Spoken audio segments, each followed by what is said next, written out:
Hey guys, what is up? It's your girl Donna checking in from her room at midnight.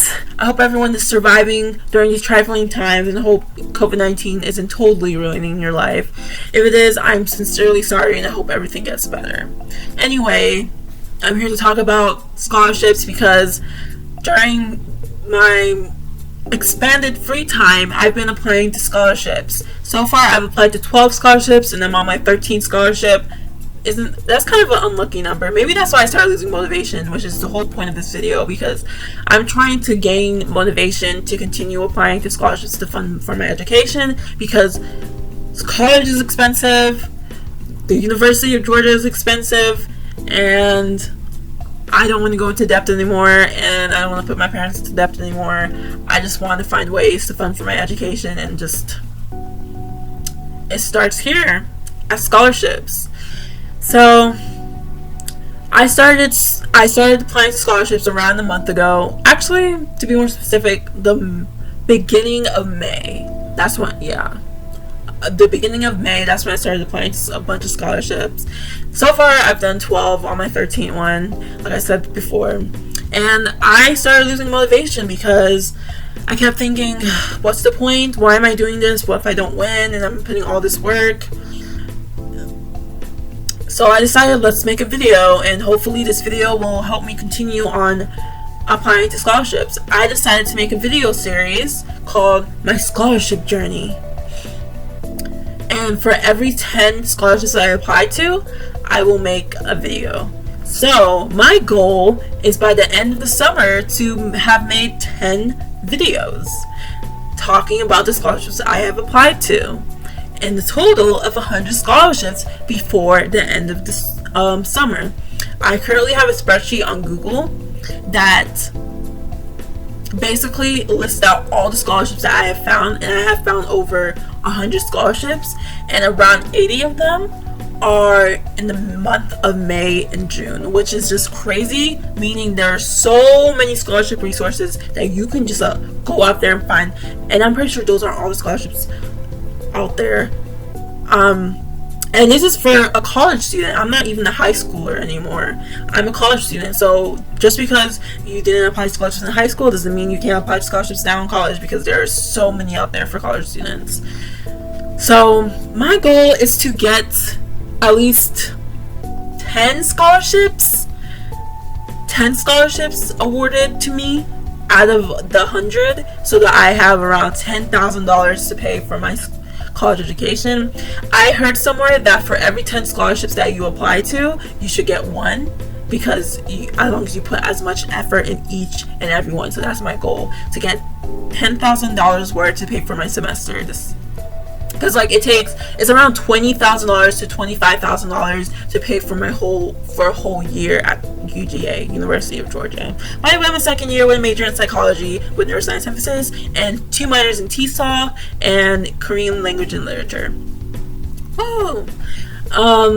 So I'm just hoping to find ways to fund for my education. So let's get to the nitty gritty and talk about the scholarships that I have currently applied to. Let me get my phone up. I'll be right back. Alright guys, so my first scholarship that I applied to, which was due on the 15th of May, so it's too late to apply, was iVisa Annual Scholarship. You had to have a GPA of 2.5 or higher, and you had to write a letter on the meaning of culturalization. You had to submit your transcript, which could have been unofficial, and a 500-word essay on how a culture has affected you positively, and how you were introduced to a culture and how it affected you positively.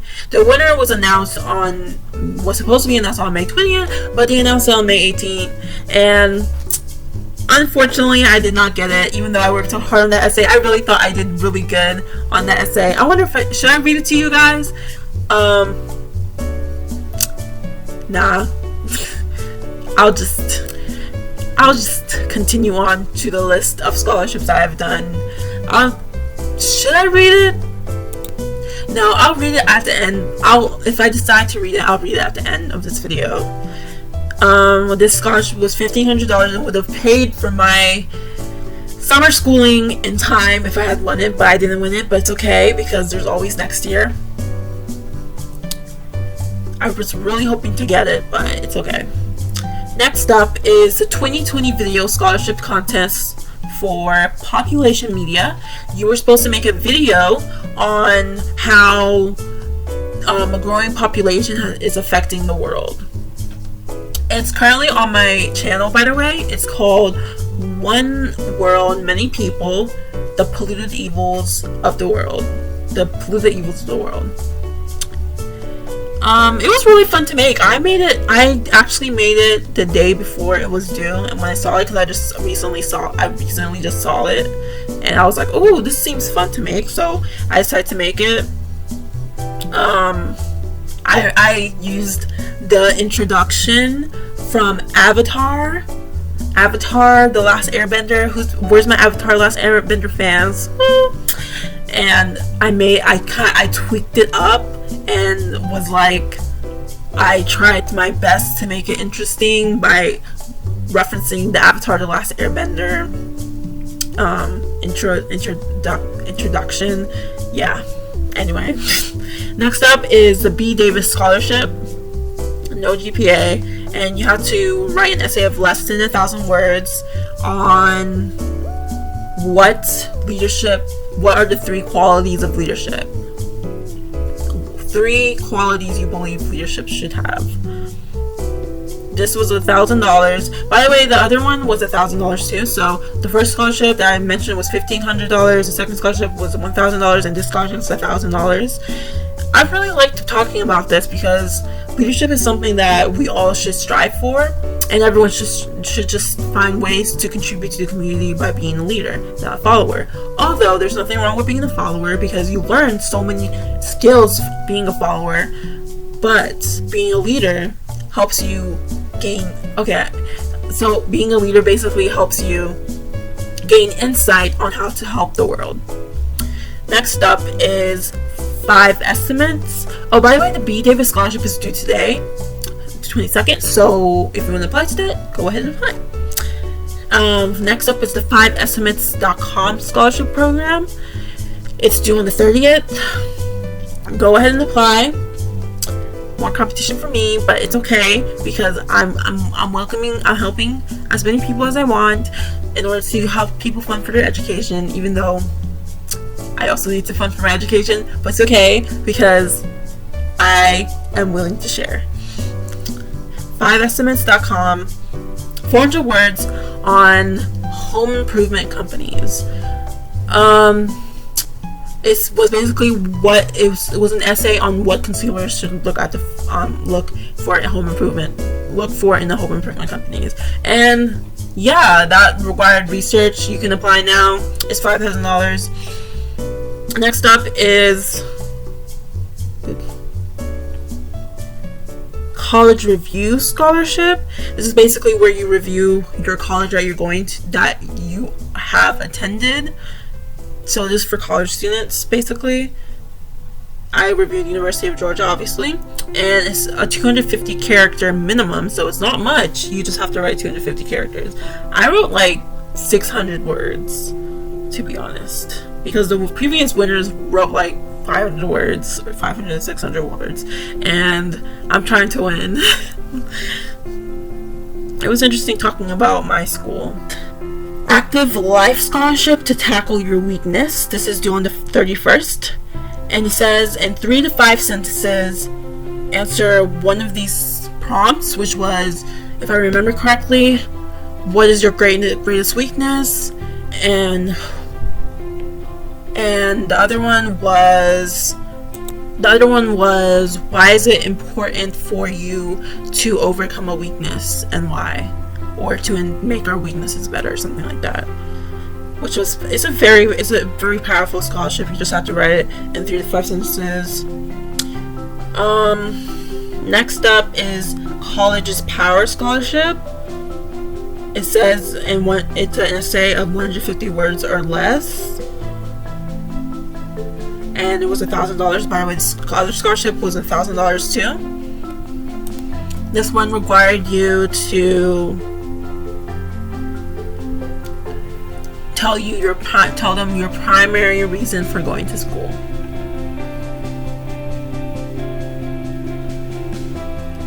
Next up is Scholarship Detective Launch Scholarship, I believe. Yes, I did that one.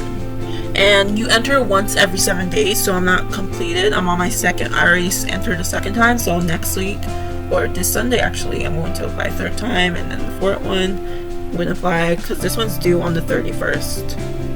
So it's called the Scholarship Detective Launch Scholarship. It says in 140 characters, and $1,000, and 140 characters, you tell them how you will use the scholarship.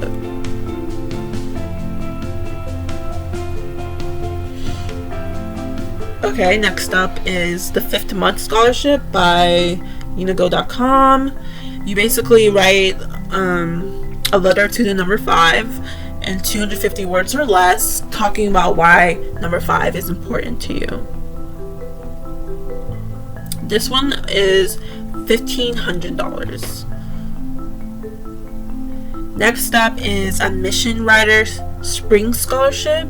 This is due on the 31st. By the way, for the every scholarship after B.Davis is either due on the 30th or 31st. So go ahead and apply. So Admission Writers Spring Scholarship.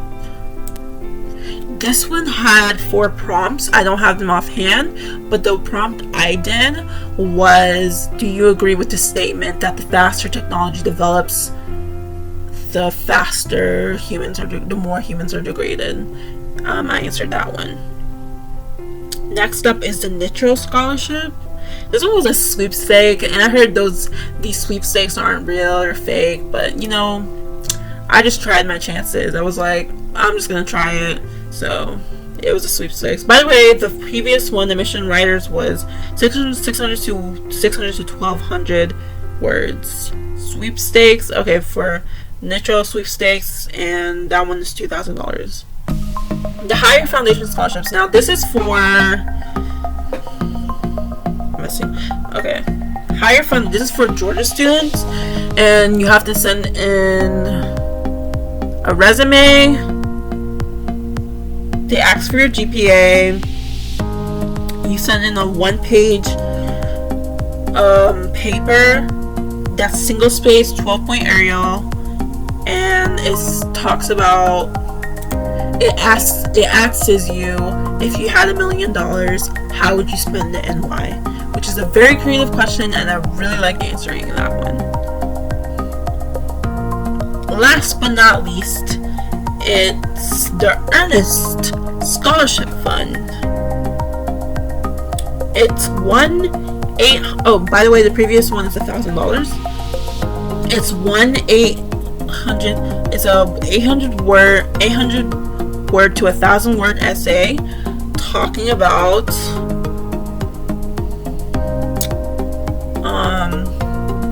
how will education help you? How will your college education contribute to you achieving your goals, or how has your education contributed to who you are today? You can choose one of those prompts. Well, those were all my scholarships that I've applied to. 12.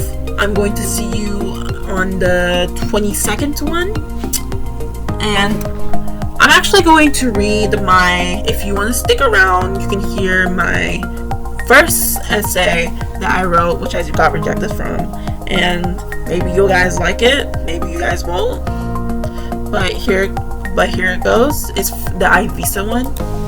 This is how I described culturalization.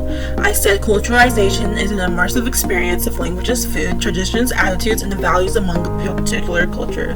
Someone who is experiencing culturalization does not let the culture set them apart, but instead bring them in tune with the people.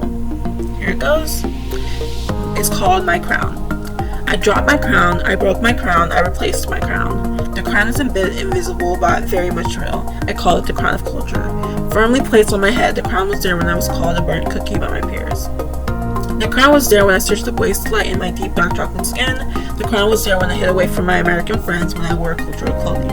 This crown was my American crown. Even though I was the daughter of 2 Nigerian immigrants, I rejected my Nigerian crown for the longest time. In 8th grade, this all changed when I embarked on a journey to Nigeria and was introduced to a culture of immense beauty that reflected their values of hard work and community. My journey began the moment I feared a car was going to run over somebody. Every time my family's car stopped in the middle of streets of Lagos, Nigeria, we heard a knock on our car window. A multitude of African men and women beckoned to us to buy food from our baskets. Those baskets were their crowns, resting on top of their heads. A variety of food, the men and the culture of cooking filled each crown. Akara, puff puff, suya, yams, plantains, drinks, and so much more. In the process of my bewilderment, my own crown dropped from culture shock. It was surprising to me that this is how many people made their living. I admired them for their resilience as they found ways to take care of their families. I gained valuable insight into the importance of hard work. It takes a whole village to raise a child. Everyone was family. Once we arrived in the village located in Izala, Mbano of Imo State, we were greeted by a huge number of friends, relatives, and even a flocks of chickens. The gate of our house was wide open, welcoming all the villagers in. It was a celebration. I could feel the beat of the music pumping through my body. The masses of dancing dark-skinned bodies filled the compound. Their clothing consisted of a mixture of mesmerizing designs that matched with their brightly colored headwear. This was a crown in its own right. The livefulness of the children brought a smile on my face. I remember when we danced around the village, adults rained money down on us. Nobody was ashamed of their skin tone. Nobody was ashamed of their African dress either. They all embraced their culture, and it was beautiful. The fine sense of community was enough to make me feel warm inside. This warmth broke my ground. I became more in tune with my Nigerian culture and started to appreciate it more. With this newfound appreciation, I took up a new crown, a crown blending American and Nigerian culture. I no longer rejected Nigerian culturalization, but still embraced it with my American culture. This acceptance improved my confidence in my origins, and thus my life took a turn for the better. I no longer felt hatred or embarrassment for my skin color. My origins, my roots, and my skin color are not what define me, but instead enhance me. I feel immense pride to be a part of Nigerian culture. Now, I acknowledge that I am not only a United States citizen, but also a Nigerian citizen. I am Nigerian American. Hope you guys liked it. I didn't win that scholarship, but I just thought I worked so hard on the essay that I really want to share with you guys, and I hope you liked it. Anyway, see you in the second video on my 22nd scholarship. See y'all later. Bye.